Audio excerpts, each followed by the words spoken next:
ఒక చిన్న అటెంప్ట్గా ఒక మంచి ఇంటెన్షన్తో స్టార్ట్ అయిన సినిమా. అప్పుడు అశోక్ గారు వచ్చారు, మన డైరెక్టరు.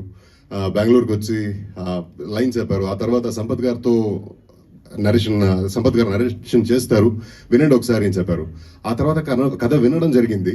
కథ వినిన తర్వాత అంటే అప్పుడు కాదు, ఎప్పటికీ నేను సంపత్ నంది గారి ఫ్యాన్ అయ్యే ఉంటా. ఎందుకంటే ఆయన నరేషన్ ఎలా ఉంటుందంటే, ఒక తాతగారు అవ్వనో పిల్లలకి పాపలకి కథలు చెప్పి ఆ ప్రేమతో వాళ్ళని పడుకోబెడతారు కదా, వాళ్ళ సాటిస్ఫాక్షన్తో పడుకుంటారు కదా, అలాంటి ఒక సాటిస్ఫాక్షన్ కలుగుతుందండి వాళ్ళ నరేషన్ వింటే. That is something amazing. So అప్పుడు ఆ నరేషన్ వినిన వెంటనే నేను ఎస్ చెప్పా. సో వాట్ ఎవర్ వదల railway station today it's a history. అంత మంచి రెస్పాన్స్ మనం యాక్చువల్లీ ఎదురు చూడలేదు, అంత మంచి రెస్పాన్స్ వస్తుందని. బట్ ఇచ్చిన రెస్పాన్స్ వల్ల వదల 2 షేప్ అయింది.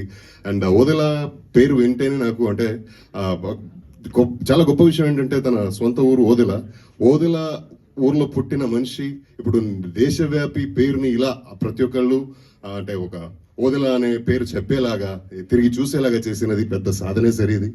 అండ్ శివుడి దయ. అండ్ ఆయనకి అదే చెప్తుంటే చాలా మాట్లాడేస్తా. ఆయన గురించి ఎందుకు ఇది ఓదెల అనేది ఒక కాన్సెప్ట్ అయితే, అశోక్ గారు కానీ, అశోక్ లాంటి చాలా మంది వాళ్ళ ఫ్రెండ్స్, వాళ్ళ అసిస్టెంట్స్ ని డైరెక్టర్ చేసి తను ప్రొడ్యూస్ చేసి వరుసగా సినిమాలు తీస్తుంటారు. And what more you want from a person అంటే, ఒక మనిషికి సర్టిఫికేషన్ దీనికంటే పెద్ద సర్టిఫికేషన్ అక్కర్లేదు. ఇంత మంచి టీంని నాకు ఇచ్చినందుకు, టీం అనే దానికంటే ఒక ఫ్యామిలీ నాకు ఇచ్చినందుకు థ్యాంక్ యూ సంపత్ గారు.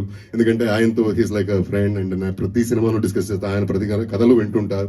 వీలైనప్పుడల్లా మినిమం 1.5 to 2 hours అలా డిస్కస్ చేస్తాం. And Soundar brother from another mother, another father, he's magical man. ఆయన కెమెరా వర్క్ మనం ప్రతి ఒక్కరు చూసాం. అండ్ దిస్ టైమ్ అరౌండ్ ఇది వేరే ఎత్తులో ఉంటుంది. And we're equally excited to watch your work like audience. And Ashok garu అన్నయ్య అని పిలుస్తాడు కానీ ఆయన అన్నయ్య, నేను తమ్ముడు.